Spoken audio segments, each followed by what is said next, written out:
22번 문제 들어가겠습니다. 자, 22번 보시면 주거용 자동 소화 장치의 설치 기준으로 옳지 않은 거 골라라 그랬습니다. 자, 이거는 교재에 있는 내용을 가지고 살짝 저희가 내용만 바꿔서 문제를 좀 내본 것 같아요. 자, 옳지 않은 거 찾으라고 했습니다. 옳지 않은 것만 체크하시면 4번인데 탐지부는 수신부와 분리하여 설치하되 뭐 별 얘기 없습니다. 자, 공기보다 가벼운 가스예요. 어떻게 될까요? 유출이 되면 위로 뜰 겁니다. 그죠? 그러면 이런 경우에는 우리가 감지부를 어디에 설치해야 되는 거죠? 그렇죠. 위로 뜨는 거니까 천장 부근에 설치해야 되겠죠? 만약에 가벼운 가스인데 바닥면으로부터 30cm 이내면 얘가 바닥으로 내려갈 때까지 기다려야 되는데 말이 안 되죠. 이건 어떻습니까? 그렇죠. 공기보다 가벼운 게 아니라 공기보다 무거운 가스라고 해야 되겠죠. 그래서 어쨌든 간에 내용 자체가 틀렸어요. 답은 4번을 체크해 주시면 되겠고, 이런 거는 뭐 단순하게 여러분한테 물어보는 그런 게 아니라 원리를 이해하시면 충분히 여러분들이 이거는 뭐 이해를 하셔서 문제를 풀 수 있을 거라고 생각을 합니다. 그래서 22번은 답은 4번이 되는 것입니다. 자, 23번 보겠습니다. 자, 상업용 자동 소화장치 설치 기준. 자, 설치 기준은 뭐 대부분 교재에 있는 내용을 가지고 아마 살짝 바꿔가지고 문제를 냈을 것 같아요. 보겠습니다. 뭐 1번이나 2번은요, 뭐 별로 저희가 이렇게 이제 딱히 말씀드릴 거야. 뭐 설명드릴 만한 내용은 없고 그냥 읽어보시면 이해가 되실 거고요. 자, 후드에 설치되는 분사헤드는 후드의 가장 짧은 변이면 이게 어떻습니까? 이 전부 전체적으로 다 커버를 못한단 말이에요. 그죠? 그래서 가장 긴 변이라고 해야 되겠죠. 그래서 후드의 가장 긴 변의 길이까지 방출이 돼야 모든 부분을 다 덮을 수가 있다는 겁니다. 그래서 옳지 않은 것도 약간 내용을 가지고 살짝 변형을 줬네요. 답은 3번을 체크해 주시면 되겠습니다. 요런 거는요, 여러분들 이해가 안 되시면 저기 구석에 있는 그 교재 페이지 적어놓은 걸 딱 펼쳐보시면 그 내용을 가지고 그대로 문제를 냈으니까 요거 이제 풀면서 공부가 되는. 근데 이런 문제의 어떤 그 핵심은 이런 거죠. 내가 이걸 분명히 공부를 했어요. 읽었는데 나 어느 부분이 잘못된지 모르겠네? 그러면 교재 내용이 아직 숙지가 안 되신 거거든요. 그래서 그럴 때는 얘가 딱 나온다는 게 아니라 전체적인 교재 내용을 읽으시면서 요런 내용들이 있었지라고 다시 한번 확인하는 어떤 그런 좋은 시간을, 소중한 시간을 가졌으면 좋겠습니다. 좋습니다. 자, 그 다음 24번 보겠습니다. 가스, 분말, 고체 에어로졸, 자동 소화장치에 그 설치 기준으로 옳지 않은 거 골라라 그랬는데, 자, 이거는 만약에 문제로 나온다면 표시 온도가 가장 어려우실 거예요. 예를 들어서 소화액체 방출구는 형식 승인을 받은 유효 설치 범위 내에 설치해야 된다. 뭐 아니면 자동 소화장치는 방호 구역 내에 형식 승인된 한 개의 제품을 설치해야 된다. 뭐 이런 것들을 몰라서 틀리지는 않으실 거란 말이죠. 자, 마찬가지 1, 2, 3번은요 거의 우리가 건드릴 만한 내용이 없는 거예요. 그럼 난 잘 모르겠다 그러면 4번 찍고 넘어가셔도 되는데 이유가 있겠죠. 예를 들어 이런 겁니다. 저도 이 숫자를 다 외우진 못해요. 예를 들어서 39도씨 미만이다 그러면 이 39하고 이제 대략이에요. 그냥 한 곱하기 2 정도를 해요. 곱하기 2 정도라면 뭐 70 얼마가 나오잖아요. 그럼 그 정도 미만인 걸로 또 우리가 설치한다 이렇게 생각을 하거든요. 숫자를 정확하게 제가 외우지 못하기 때문에, 자, 39 미만이다 그러면 대충 얼마입니까? 79 미만으로 가는 거고요. 39에서 64잖아요. 그럼 79에서 120 얼마. 자, 79에서 120 얼마. 요것도 120 얼마에서 이건 200까지는 안 가지만 162 정도 되거든요. 대충 이런 식으로 좀 뭐 속된 표현으로 이렇게 찍는다고 하잖아요. 그죠? 저희가 막 통박을 굴린다 그러는데 그런 식으로 그냥 찍는 어떤 그런 내용으로 저도 풀곤 그랬습니다. 다 외우면 물론 좋죠. 그런데 수업용으로 대비한다면 대충 우리가 비슷한 숫자를 이렇게 찍는 능력이라도 좀 있으면 좋지 않을까, 뭐 그렇게 생각을 해봅니다. 그래서 39도 미만이니까 대략 얼마입니까? 79도씨 미만이다. 미만의 것을 설치하면 된다라고 하는 거, 뭐 그렇게 생각하시면 될 것 같습니다. 그래서 이렇게 보시면 크게 여러분들이 어려운 내용이 없을 것 같고요. 대충 이런 느낌으로 한번 여러분들 체크를 해보시면 되겠습니다. 근데 대충 제가 이렇게 말씀드렸어. 39는 72구나. 그 다음에 여기 39니까 79에서 뭐 대충 121이구나. 121에서 162 이구나. 이런 식으로 대충 생각만 해보셔도 나중에 문제 풀러 가서는 가장 비슷한 답에 근접해서 우리가 체크를 할 수 있을 거라고 생각을 해요. 그래서 대충 비슷한 식으로 소위 말해서 찍는 쪽으로 간다. 이렇게 여러분들 한번 해보시면 되겠습니다. 어쨌든 답은 4번이 되겠습니다.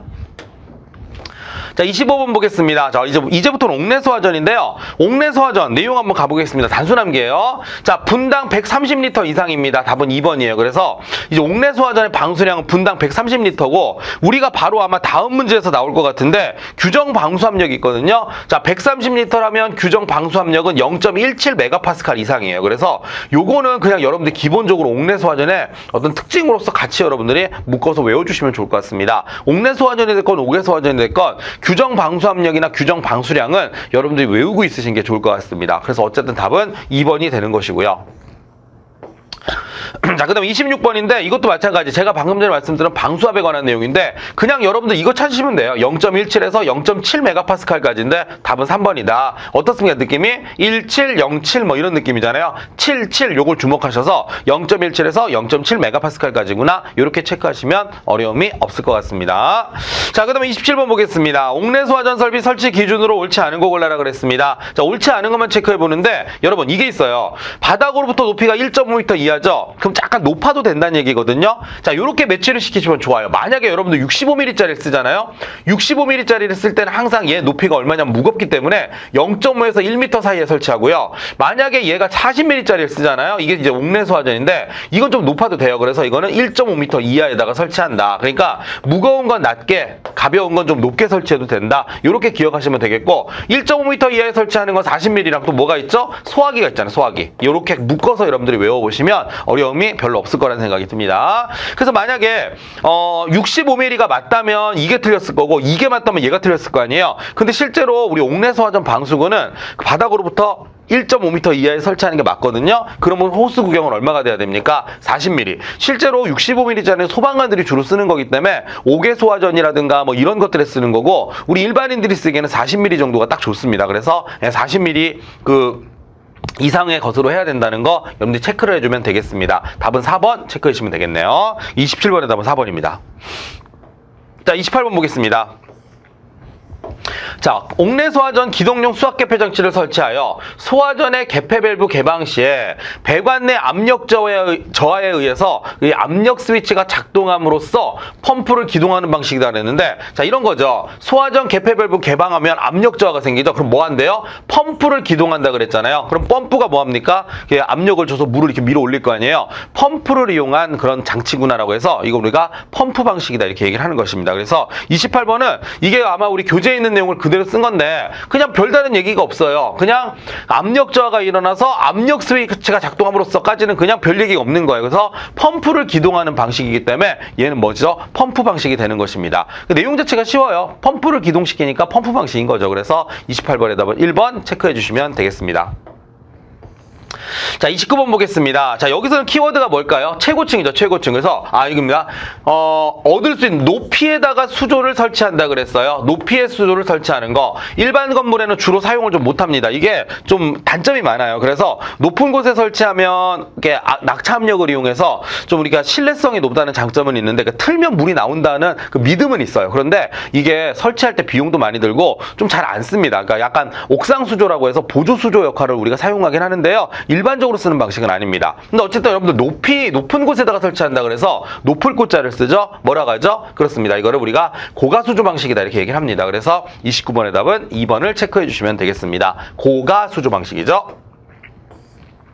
자, 그럼 30번 보겠습니다. 30번은 자, 옥내 소화전 탱크 설치에 구애받지 않는 장점을 지니고 있다. 글쎄 저는 이것만 가지고 사실 저는 잘 모르겠어요. 왜냐면 이게 옥내 소화전 설치 위치에 구애받지 않는 장점 뭐 꼭 이거라고 볼 수 있지만 또 다른 것들도 어떤 측면에서 우기면 우리가 좀 우겨볼 수도 있는데 그렇게 공부하는 거 아니라 그랬죠. 이거 그냥 장점 중에서 우리 교재에 있는 장점 중에 그 장점만 딱 따서 낸 거예요. 그러니까 논리적으로 따지려고 하지 마시고 교재에 있는 장단점을 가지고 공부를 하셔야 된다는 겁니다. 참 좋은 게 뭐냐면 이런 걸 막 따지기 시작하면 굉장히 복잡해요, 내용 자체가. 근데 우리는 한국 소방안전원 교재를 가지고 문제를 풀잖아요. 출제하시는 분, 옛날에 출제하셨었던 그 교수님한테 한번 여쭤봤더니 교재에 있는 내용을 크게 벗어날 수가 없다고 제가 항상 강조하는 내용이잖아요. 교재를 너무 벗어나도 이게 컴플레인이 많이 걸리고 교재에 있는 내용인데 너무 또 뭐합니까? 쉽게 내버려도 문제가 되잖아요. 그죠? 그래서 뭐 물시험이다 이런 표현을 쓰니까 좀 어렵게 내려면 교재에 있는 내용을 가지고 자꾸 꼬아서 내시니까